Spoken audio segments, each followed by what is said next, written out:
Good morning students, आप सभी का स्वागत है आपके अपने YouTube channel maths for academy में। आज हम आपके लिए लेकर आए हैं कक्षा 7th की गणित विषय की वर्कशीट नंबर 19 और तिथि है 1/12/2020।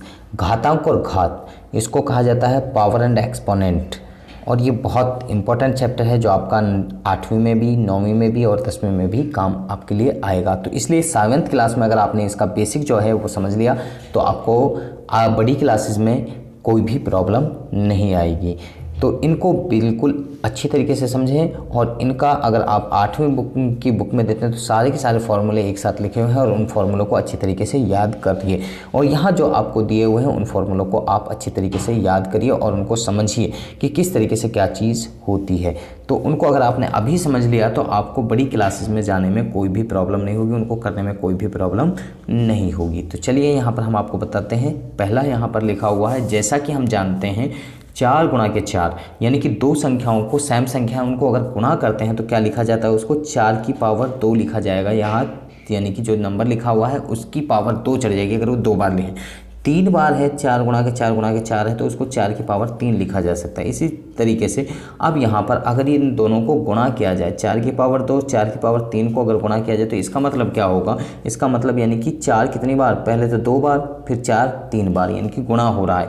तो इसका मतलब हो गया कि 4 जो है वो कितनी बार हुआ, 4 कितनी बार है, 5 बार। तो 4 कितनी बार आया, 5 बार। तो कितनी बार आया, 5 बार आया तो वो 5 जो है ऊपर लिखा जाएगा, 4 के ऊपर लिखा जाएगा, तो उसको कहेंगे 4 की पावर 5।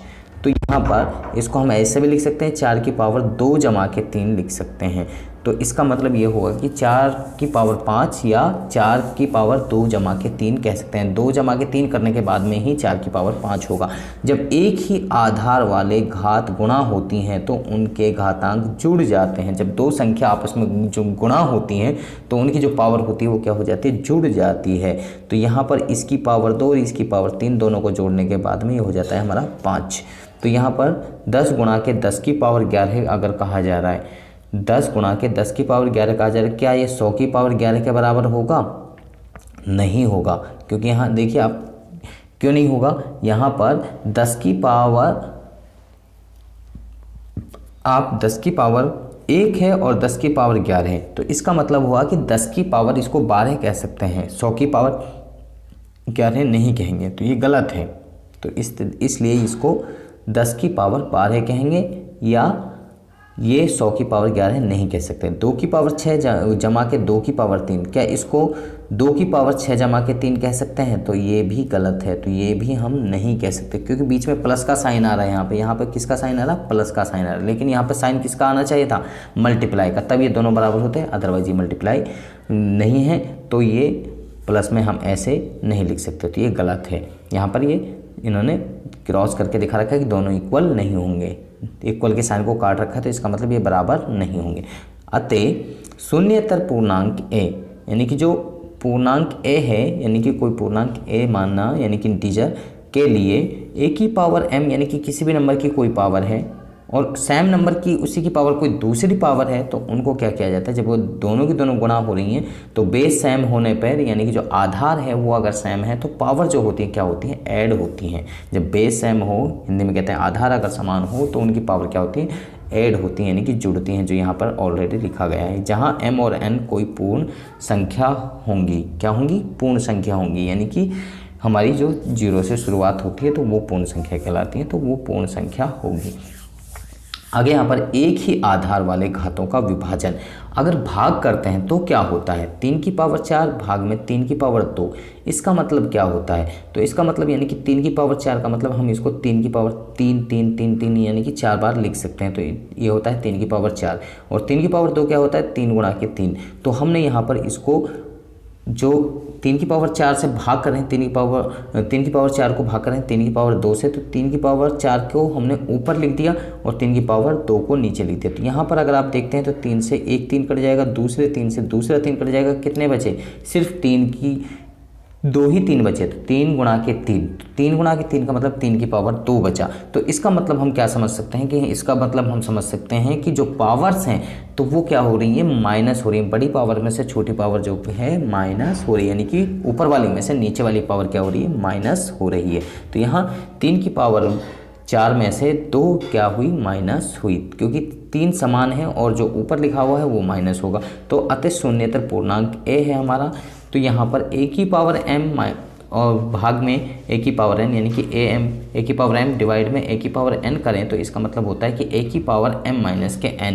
तो यानी कि जो पावर है वो सम, यानी कि बड़ी ऊपर वाली पावर में से नीचे वाली पावर क्या होगी, माइनस होगी। जहाँ m और n पूर्ण संख्या है, m ग्रेटर देन n, और m की संख्या n से ग्रेटर होगी। अगर कम भी है तब भी हम उसको माइनस ही करेंगे। चलिए तो आगे हम यहाँ पर आपको बताते हैं। आगे यहाँ कुछ और एग्जाम्पल लिए, 2 की पावर 3 और 2 की पावर 3 और उसकी भी पावर 2, यानी कि 2 की पावर 3 तो है ही और उसकी भी पावर 2 कह रहे हैं, तो पर इस पर विचार कीजिए।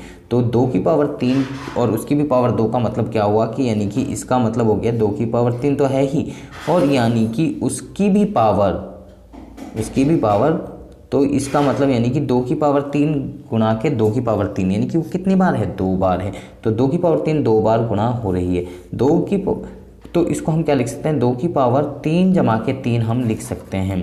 क्या लिख सकते हैं, 2 जमा के 3 हम इसको क्या कर सकते हैं, लिख सकते हैं। तो जैसे यहाँ लिखा हुआ है तो इसको a की पावर n गुणा के a की पावर n का मतलब हो गया, यानी कि हम इनकी पावर को क्या करते हैं, ऐड करते हैं। क्या करते हैं, हम इनको ऐड करते हैं। तो यहाँ पर हमने ऐड करके यहाँ पर बता दिया। तो यहाँ पर इसको हम 2 की पावर 6 डायरेक्ट कह सकते हैं, या फिर हम इसको डायरेक्ट इस तरीके से कह सकते हैं कि 2 की पावर 3 और उसको 2 से गुणा कर दिया, तो 2 की पावर डायरेक्ट 6 कह सकते हैं। तो यानी कि जो पावर्स हैं वो आपस में क्या हो रही हैं, मल्टीप्लाई हो रही हैं। दोनों पावर्स क्या हो रही हैं, आपस में मल्टीप्लाई। अतः शून्येतर पूर्णांक ए के लिए ए की पावर m और उसकी भी पावर n हो, तो इनको मतलब है कि दोनों पावर्स आपस में मल्टीप्लाई होते हैं। ए की पावर m गुणा के n घात पर घात।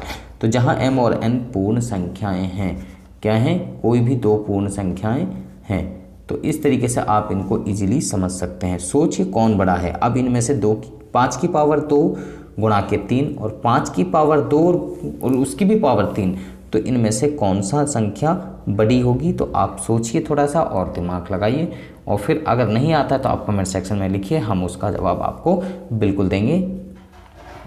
तो यहाँ पर आगे हम आपको बताते हैं सामान्य घातांक और अलग अलग आधार वाली घातों का गुणा करना। 2 की पावर 3 और 3 की पावर 3, तो इसका मतलब हो कि 2 कितनी बार है, 3 बार है। 3 की पावर 3 का मतलब 3 भी कितनी बार है, 3 बार है। दोनों यानी कि 3 बार हैं, तो यानी कि 2 गुणा के 3 कह सकते हैं, 2 गुणा के 3 कह सकते हैं, 2 गुणा के 3 कह सकते हैं। इनका मतलब हुआ कि 2 गुणा के 3 का मतलब 6 गुणा के 6 गुणा के 6, यानी कि 6 कितने बार हुआ, 6 की पावर 3 हो गई। तो इसका मतलब हुआ कि जो संख्याएं हमारे लिए दे रखी हैं उन संख्याओं को हम गुणा कर सकते हैं। तो 2 गुणा के 3 कितना हो गया, 6 हो गए। तो अतः शून्येतर पूर्णांक ए और बी के लिए ए की पावर m और बी की पावर m, यानी कि दोनों अगर समान हैं तो उनको हम ऐसे लिख सकते हैं, और उनकी पावर क्या करेंगे, वो पावर हमारी ऊपर लिखी जाएगी। तो इसको हम यानी कि 6 की पावर 3 लिख देंगे, क्योंकि पावर समान है, सिर्फ बेस अलग है। तो बेस को मल्टीप्लाई करके इस तरीके से 6 की पावर 3 लिखा जा सकता है।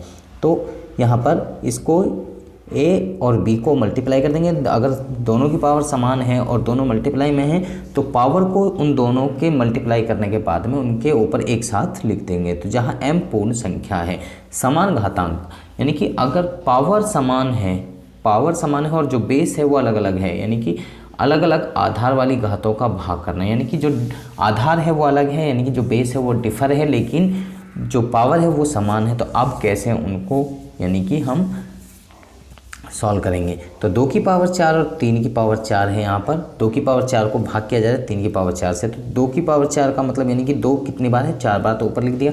और 3 की पावर 4 का मतलब 3 यानी कि 4 बार, तो हमने लिख दिया इसको। तो ये 2 की पावर 4 को हम ऊपर लिख सकते हैं, इस तरीके से भी लिख सकते हैं, 2 की पावर 4 बटे में 3 की पावर 4 लिख सकते हैं। तो इसको डायरेक्ट ऐसे फिर लिख सकते हैं, 2 बटे में 3 की होल रेज़्ड टू पावर 4, यानी कि दोनों को एक साथ लिखने के बाद में पावर हम ऊपर लिख सकते हैं। तो इस तरीके से हमने यहाँ पर ये ऊपर लिख दिया है। तो ये आगे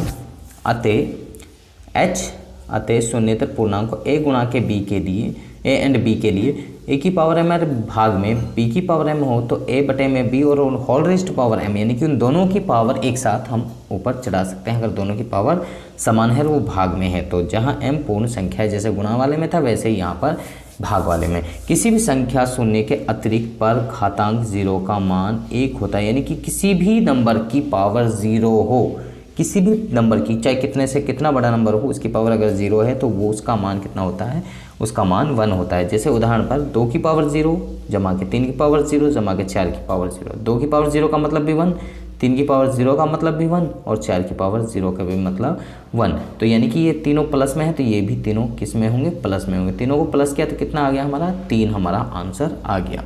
तो आगे यहाँ पर कुछ सवाल आपके लिए दिए गए हैं, तो इन सवालों को चलिए हम यहाँ पर सॉल्व करते हैं। तो किस तरीके से इन सवालों को सॉल्व किया जाता है, तो यहाँ पर सबसे पहले आओ सरल करें, आओ हल करें।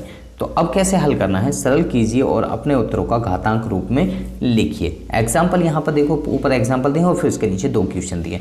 यहाँ 2 की पावर 5 गुणा के 2 की पावर 3 है, तो इसको हम 2 की पावर 5 जमा के 3 कह सकते हैं, 2 की पावर 8 इसको लिखा जा सकता है। अगर यहाँ पर इस तरीके से है p की पावर 3 और p की पावर 2, यानी कि अब नंबर्स यहाँ पर वेरिएबल में आ गए, यानी कि चर संख्या में आ गए, तो अब इसको कैसे लिखेंगे, तो इसको भी ऐसे ही लिखना है। तो p की पावर 3 जमा के 2, तो इसकी p की पावर 5 लिख सकते हैं। यहाँ पर अगला है -4 की पावर 100 है, गुणा में -4 की पावर 20 है, तो क्या करेंगे, -4 की पावर 100 प्लस में 20, तो इसको -4 की पावर 120 लिखा जा सकता है। अगर ये भाग वाला हो 2 की पावर 5 भाग में 2 की पावर 3, अब बेस समान है, पावर अलग अलग है, तो यहाँ पर क्या होती है, पावर माइनस होती हैं। तो 2 की पावर 5 माइनस के 3 और 2 की पावर 2 इसको लिख सकते हैं। तो आगे यहाँ पर 20 की पावर 15 भाग में 20 की पावर 13 है, तो इसको सबसे पहले लिखा जाएगा 20 की पावर 15 माइनस के 13 और इसको 20 की पावर 2 लिखा जा सकता है। आगे यहाँ 7 की पावर 13 है, इसमें से भाग कर रहे हैं 7 की पावर 10 को, तो 7 की पावर 13 माइनस के 10, 7 की पावर 13 में से 10 को माइनस कर रहे हैं, तो यह 7 की पावर 3 बच जाएगा। तो यहाँ 5 की पावर 2 है और उसकी भी पावर 4 है, तो इसको 5 की पावर 8 लिखा जा सकता है। तो ऐसे ही यहाँ पर 6 की पावर 2 है और उसकी पावर 10 है, तो इसको क्या लिखा जाएगा, 6 की पावर 20 लिखा जाएगा, क्योंकि 6 की पावर 2 और 10 को गुणा कर देंगे तो 10 दूनी 20 हमारा हो जाएगा। आगे यहाँ पर 7 की पावर 50 है, उसकी भी पावर 2 है, तो इसका मतलब हुआ 50 और 2 की गुणा करेंगे तो 7 की पावर 100 हो जाएगी। आगे यहाँ पर 2 की पावर 3 और गुणा में 4 की पावर 3 है, तो यहाँ पर देखिए नंबर अलग अलग हैं, बेस अलग है और पावर जो है वो समान है, तो इसको क्या करेंगे, दोनों संख्याओं को गुणा करते हैं और उनकी पावर एक बार लिख दी जाती है। 2 गुणा के 4 और उसकी पावर 3 है, तो इसको 2 चौके 8 और 8 की पावर 3 लिख सकते हैं। यहाँ a की पावर 2 और गुणा में t की पावर 2, यानी कि पावर दोनों की सेम है और नंबर अलग है, तो इन दोनों को गुणा करेंगे और पावर को एक साथ लिख देंगे। तो a गुणा के t और होल रेस्ट पावर 2, -2 की पावर 4 गुणा में -3 की पावर 4 है, तो पावर समान है और नंबर्स अलग अलग हैं, तो -2 और -3 को गुणा करा, उनकी जो पावर है वो एक साथ हम लिख देंगे। तो एक साथ हमने लिखा पावर 4, तो 2 की 3 की गुणा करते हैं, तो ये हमारा -2 और -3 है, तो यहाँ पर ये प्लस का 6 हो जाएगा हमारा, प्लस का 6 की पावर 4। तो यहाँ पर आगे आप देख सकते हैं 4 की पावर 5 भाग में 3 की पावर 5। अब यहाँ पावर सेम है और नंबर अलग है, तो इसको हम 4/3 की पावर 5 लिख सकते हैं। इसी तरीके से यहाँ पर इसको कैसे लिख सकते हैं, तो इसको भी 2 में यहाँ पर b और उसकी होल रेस्ट पावर 5 लिख सकते हैं। आगे 5 की पावर 6 भाग में -2 की पावर 6, तो इसको कैसे लिखेंगे, इसको भी 5/में -2 की पावर 6 हम लिख सकते हैं। आगे यहाँ पर कोविड के संदर्भ में उचित व्यवहार संबंधी कैप संदेश आपको दिया जा रहा है। नियमित रूप से अपने हाथों को साबुन और पानी से धोएं। तो मुझे लगता है कि सभी बच्चों को ये वर्कशीट समझ में आ गई है। अगर आपको समझ में आ गया है तो आप हमारी वीडियो को लाइक करें, शेयर करें, कमेंट करें और इसके साथ में अगर आप अभी तक हमारे चैनल पर नए हैं तो आप हमारे चैनल को सब्सक्राइब कीजिए और इसके साथ में बेल आइकन को जरूर प्रेस करें ताकि आपको आने वाली हर वर्कशीट की अपडेशन साथ के साथ में मिलते रहे। तो आप बच्चे हमारे साथ में बन रहे हैं हमारी नेक्स्ट वीडियो तक। आप सब बच्चों का इस वीडियो को देखने के लिए धन्यवाद।